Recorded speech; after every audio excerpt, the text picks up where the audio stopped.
오늘은 2021년도 마지막 주일입니다. 우리 교회는 송구 영신 예배를 앞당겨서 오늘 드립니다. 오늘 말씀은 골로새서 1장 15절에서 23절 말씀입니다. 제목은 예수님의 충분성이라는 제목으로 같이 말씀을 나누고자 합니다. 하나님 은혜로 여기까지 왔습니다. 코로나 시대를 지내면서 우리를 불꽃 같은 눈으로 지켜주신 하나님께 감사드립니다. 올해도 무사히 지나게 하심을 감사드립니다. 그래서 마지막 마무리를 지으면서 감사로 정리를 하고자 합니다. 우리가 누구에게 감사해야 될까요? 무엇으로 감사해야 될까요? 교회 성도님들에게도 감사하고 또 가족들에게도 감사하고 또 지인들에게도 동료들에게도 감사할 뿐입니다. 그러나 진정으로 우리가 감사해야 될 대상은 누구를 향해야 할까요? 15절에 보면은 그는 보이지 아니하는 하나님의 형상이시요 모든 피조물보다 먼저 나신 이시니, 여기서 그는 곧 예수 그리스도를 가리킵니다. 예수 그리스도는 하나님의 형상이십니다. 하나님은 사람을 창조하실 때에 하나님의 형상으로 만드셨습니다. 예수님과 우리 믿는 자들은 영적 소통이 가능한 존재로 맺어주셨습니다. 그래서 예수님과 대화가 통하는 관계, 예수님과 친밀할 수 있는 관계, 예수님을 향해서 사랑합니다, 감사합니다 라고 말할 수 있는 그런 인격적 관계로 만들어 주셨습니다. 우리가 짐승으로 태어났다면 우리를 만드신 예수님을 보이지 않는 하나님을 알 수 없을 것입니다. 우리가 예수 그리스도 안에서 거듭나지 않았다면 예수님과 사귈 수도 없을 것입니다. 그러나 우리는 믿음으로 새로운 피조물이 되었습니다. 예수 그리스도를 믿는 자들, 하나님의 자녀들, 영적인 사람으로 새롭게 빚어주셨습니다. 우리가 천국에 가면은 주님과 얼굴과 얼굴로 마주대할 것입니다. 우리의 모습이 그리스도를 닮아 있을 것입니다. 우리의 얼굴에 주름진 것, 그늘진 것들은 다 사라져 없어질 것입니다. 천사의 얼굴로 변해 있을 것입니다. 그러나 우리는 하나님의 형상으로 새로운 본성을 가진 자로서 거듭난 자가 되었습니다. 예수님을 나의 주님으로 믿고 있고 예수님을 사랑하는 자로 우리를 새롭게 해주셨습니다. 우리가 예수님을 믿고 예수님도 우리를 하나님의 자녀요 영적 형제로 알고 있습니다. 우리를 그리스도 안에서 하나님의 가족으로 만들어 주셨습니다. 이것보다 더 큰 특권이 어디에 있을까요? 억만금을 갖다 준다 해도 하나님의 로얄 패밀리와는 바꿀 수가 없을 것입니다. 16절에 만물이 그에게서 창조되되 하늘과 땅에서 보이는 것들과 보이지 않는 것들과 혹은 왕권들이나 주권들이나 통치자들이나 권세들이나 만물이 다 그로 말미암고 그를 위하여 창조되었고, 하늘과 땅의 모든 것들이 예수님의 손길로 창조되었음을 선언하고 있습니다. 예수님은 창조주이십니다. 예수님은 영적 세계, 물질적 세계 모든 만물의 창조주 하나님이 되십니다. 그렇다면 이 세상에 변화하는 이 4차 산업혁명 시대에 예수님은 그 중심에 계시고 그 변화의 주도권을 쥐고 계십니다. 모든 만물과 역사가 주님의 영광을 위해 존재하고 창조되었습니다. 그렇기 때문에 주님의 뜻대로 진행될 것입니다. 주님의 뜻에서 벗어난 모든 일들은 다 의미를 잃고 사라지게 될 것입니다. 이 세상에서 가장 높으신 분은 예수님이십니다. 그 예수님이 우리의 주가 되시고 우리는 전적으로 예수님을 믿으면 되고 바라보면 되는 것입니다. 또 다른 어떤 천사들이나 죽은 성자들을 경배하고 찾을 필요가 없습니다. 예수님보다 더 높은 천사도 성인도 이 세상에는 존재하지 않습니다. 천사도 우리 예수님께서 창조하셨고 우리 예수님을 섬기기 위해서 존재하는 자로 만들어 주셨습니다.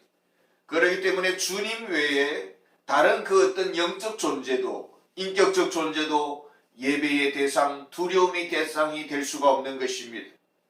우리는 세상을 살면서 특히 우리 한국 사람들은 배운 것이 있습니다. 나보다 힘 있는 자 앞에서 눈치를 봅니다. 눈밖에 나지 않기 위해서 힘 있는 자로부터 애매한 고난을 당하지 않기 위해서 우리는 눈치가 많이 발달되어 있습니다. 그러나 진정 우리가 눈치 보아야 할 대상은 예수님이십니다. 성령님의 눈치를 볼 수 있어야 되고 성령님의 마음을 근심케 하는 행동들, 버릇없는 말과 태도는 버려야 할 것입니다. 정말 우리를 지옥에 내던질 수 있는 심판주 예수님을 두려워할 수 있어야 합니다. 눈치 볼 수 있어야 합니다. 그렇다고 우리가 늘 초라하게 눈치 보는 그런 율법주의자처럼 살아서는 안 될 것입니다. 그 크신 위대하신 예수님이 우리의 가까이 계심을 믿으라라는 뜻입니다. 가까이 계셔서 올해도 우리를 지켜주셨고 가까이 계셔서 올해도 우리를 돌봐주셨고 가까이 계셔서 우리의 모든 필요를 세심하게 공급해 주셨습니다. 사단의 세력은 우리를 공격하고 그 공격의 강도가 만만치 않았을 것입니다. 때로는 우리를 그로키 상태로 몰고 갈 때가 있었을 것입니다. 우리는 좌절하고 낭망하고 주저앉을 때가 있었을 것입니다. 그러나 엄밀히 따지면 사실은 믿음이 부족했습니다. 하나님의 보호를 믿지 않았습니다. 하나님의 손에서 아버지의 손에서 결코 우리를 빼앗을 자가 없는데 예수님의 그 크신 손에서 우리를 낚아챌 자가 그 누구도 없는데 우리는 사람을 두려워했고 환경을 탓했습니다. 하나님의 사랑에서 우리를 분리시킬 그 어떤 권력도 그 어떤 존재도 없습니다. 예수님이 가장 크신 분이시기 때문입니다. 예수님은 어떻게 역사 속에서 관계하고 있습니까? 17절에 보면 또한 그가 만물보다 먼저 계시고 만물이 그 안에 함께 섰느니라. 예수님의 통제 안에 있다라는 것입니다. 예수님의 허락 안에서 모든 일이 진행된다라는 것입니다. 예수님의 눈에서 벗어난 일은 일어날 수가 없습니다. 하나님이 잠시 실수를 해서 조는 사이에 누군가가 핵단추를 눌려서 이 세상이 지구가 폭발하거나 하나님이 실수로 깜빡 졸아서 그 누군가가 우리의 운명을 파괴시키는 그런 일은 일어날 수가 없다라는 것입니다. 하나님의 보호 속에 있고 하나님의 통제 속에 있고 하나님의 눈길 속에 있습니다. 때로는 우리가 이 세상을 바라보면 어처구니 없는 일들이 많이 일어나고 있음을 알 수가 있습니다. 정말 기가 막힌 세상을 우리가 볼 때가 있습니다. 이 세상에 참 다행히도 우리 대한민국 그래도 안전한 나라에 우리가 살게 해주셨습니다마는 정말 치안부재의 나라, 강도, 폭력, 강간, 살인 이런 온갖 범죄가 온상인 그런 나라들이 많이 있습니다.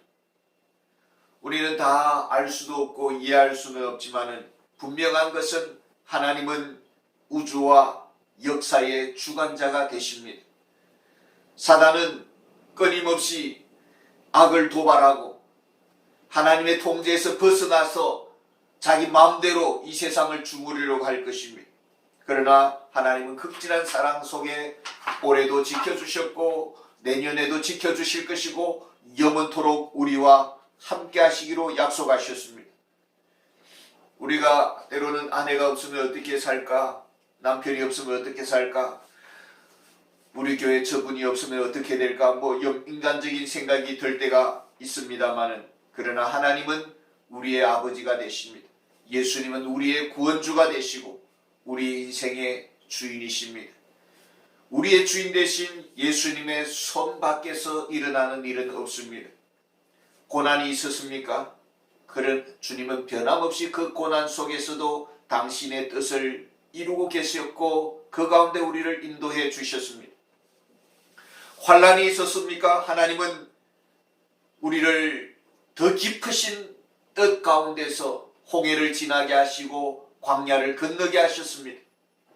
18절에 보면은 그는 몸인 교회의 머리시라 그가 근본이시오 죽은 자들 가운데서 먼저 나신 이시니 이는 친히 만물의 으뜸이 되려 하심이요. 주님은 만왕의 왕이시고 만주의 주가 되시고 하나님 나라의 통치자가 되시고 또 교회의 머리가 되십니다. 올해도 우리 주님의 교회는 변함없이 주님께서 인도해 주셨고 주님께서 교회를 다스리시고 주님께서 교회를 이끌어 가셨습니다. 주님께서 당신의 자녀들에게 일용할 양식 또 생명의 양식을 먹이셨습니다. 목사는 단지 심부름꾼이고 주님이 먹이십니다. 주님이 당신의 것으로 채워주시는 것입니다. 어떤 훌륭하신 목사님이 어려운 개척교회 시절에 목회가 힘들어서 주님 너무 힘들다고 이렇게 투정 부릴 때에 주님께서 말씀하시는 것이 너가 목회하느냐 내가 목회하지 라고 말씀하셨다라는 것입니다. 주님이 돌보십니다. 주님이 하십니다. 주님이 책임지시고 우리는 목사는 그저 시간과 몸을 드릴 뿐입니다. 주님이 우리를 어떻게 돌보십니까? 14절에 보시면은 아버지께서는 19절에 보면은 아버지께서는 모든 충만으로 예수 안에 거하게 하시고 골로새 교회 안에는 영지주의 이단들이 있었습니다. 그래서 예수님은 그저 하나님의 영으로 충만한 사람일 뿐이고 또 하나님보다 많이 떨어진 어떤 성인, 성자 정도의 사람이다라고 그렇게 해석을 했습니다. 하나님보다 많이 떨어진다라는 것입니다. 그렇기 때문에 하나님과 버금가는 그런 천사들을 숭배해야 된다. 이런 천사 숭배 사상이 있었습니다. 오늘 본문은 분명히 밝히고 있습니다. 예수님은 신성의 모든 충만으로 충만하신 하나님이시다라는 것입니다. 완전하신 하나님이십니다. 성부 하나님, 성자 예수님, 성령 하나님이 그 능력과 지위와 건세와 영광에 있어서 차별이 없습니다. 동일하시고 동등하신 능력과 지위를 가지고 계신 완전하신 하나님이십니다. 단지 육신의 몸을 입고 오셔서 하나님의 뜻을 이루기 위해서 제한적으로 예수님께서 사셨습니다마는 주님은 변함없이 완전하신 하나님이었습니다. 예수님이 부활하신 이후에 예수님은 육신의 몸을 가지고 있었지만은 시공간을 초월하신 하나님으로 존재하시고 바닷가에서 구운 생선을 드셨습니다. 그러나 공간의 장벽을 뛰어넘어서 예수님은 제자들에게 나타나시는 하나님이셨습니다. 예수님은 지금도 교회 공동체 안에 존재하시고 영으로 우리의 내면 속에 거하십니다. 완전하신 하나님이신 예수님은 능치 못할 일이 없으시고 전능하신 하나님이십니다. 어디에나 계시고 무엇이나 하실 수 있고 무엇이든 무에서 유를 창조하실 수 있는 분이십니다. 길을 만드시는 하나님이십니다. 우리가 전적으로 주님께 의존하기에 부족함이 없습니다. 우리를 도우시기에 조금도 장애되는 일이 없습니다. 그 크신 예수님, 그 위대하신 하나님이신 예수님이 우리를 위해서 특별히 하신 일이 무엇이었을까요? 20절에 보면은 그의 십자가의 피로 화평을 이루사 만물 곧 땅에 있는 것들이나 하늘에 있는 것들이 그로 말미암아 자기와 화목하게 되기를 기뻐하심이라. 죄로 인해 인간은 타락했습니다. 부패했습니다. 하나님과 원수관계였습니다. 하나님을 대적했습니다. 그러나 예수님은 십자가의 그 폭력적인 죽음을 우리를 대신해서 담당하시고 심판을 받으셨습니다. 그래서 우리와 하나님 사이에 막혀진 담을 허물으셨습니다. 우리를 하나님의 사랑의 아들의 나라로 옮기셨습니다. 우리를 하나님과 좋은 관계로 살도록 초대해 주셨습니다. 하나님의 자녀와의 관계로 우리를 회복시켜 주셨습니다. 우리의 모든 과거와 현재와 미래의 죄를 용서해 주셨습니다. 우리가 가끔씩 짓는 흙과 같은 죄, 먼지와 같은 죄들이 있습니다마는 우리가 회개할 때 언제든지 용서해 주시는 너무나도 긍휼이 많으신 하나님이십니다. 예수 그리스도께서 하나님의 맏아들이 되시고 우리를 형제로 부르기에 부끄럽지 않다라고 했습니다. 예수님의 맏아들로서의 그 상속권을 함께 공유하는 그런 상속자로 우리를 세워주셨습니다. 22절에 이제는 그의 육체의 죽음으로 말미암아 화목하게 하사 너희를 거룩하고 흠없고 책망할 것이 없는 자로 그 앞에 세우고자 하셨으니, 존귀하신 하나님, 전능하신 하나님, 영화로우신 하나님께서 우리의 아버지가 되십니다. 그리고 우리 아버지 하나님 앞에 마주할 수 있는 자녀로 세워주셨습니다. 하나님의 얼굴을 배웁도록, 하나님의 마음을 느끼도록, 하나님의 생각을 함께 나눌 수 있는 자로, 하나님과 대화의 상대자로 우리를 세워주셨습니다. 감히 그 누가 그 거룩하신 하나님 앞에 설 수가 있겠습니까? 천사들도 하나님을 수종드는 종들입니다. 그러나 예수님은 당신의 죽음의 대가로서 우리를 존귀하신 하나님 앞에 나아갈 수 있게 해주셨습니다. 담대히 하나님을 향해서 아바, 아버지라 부르게 하셨습니다. 하나님께 무엇이든지 구하라, 주시마 약속하셨습니다. 우리는 하나님 아버지와 함께하는 가족들입니다. 이제 그 모든 축복 속에 우리의 삶이 있습니다. 아버지의 사랑의 햇빛 속에 우리의 모든 일상은 전개되고 있습니다. 아버지의 따뜻한 마음의 눈길 속에 우리는 모든 필요가 공급되고 있습니다. 구하지 않아도 우리 하나님은 다 아시고 너무나도 좋으신 하나님, 우리에게 가장 좋은 것을 채워주시는 하나님이십니다. 최고의 높으신 예수님을 우리의 주로, 우리를 책임지시는 인생의 주인으로, 구세주로 주셨습니다. 그 사랑 안에 우리가 살고 있습니다. 그 축복 속에 우리가 2021년도를 보내왔습니다. 2022년도 또 영원한 미래까지도 우리 주님이 우리의 책임자가 되십니다. 우리의 목자가 되십니다. 우리의 모든 필요를 채워주시는 주인이십니다. 우리는 그저 찬양드릴 뿐이고 감사드릴 뿐이고 베푸신 은혜에 우리는 즐거워하고 누릴 뿐입니다.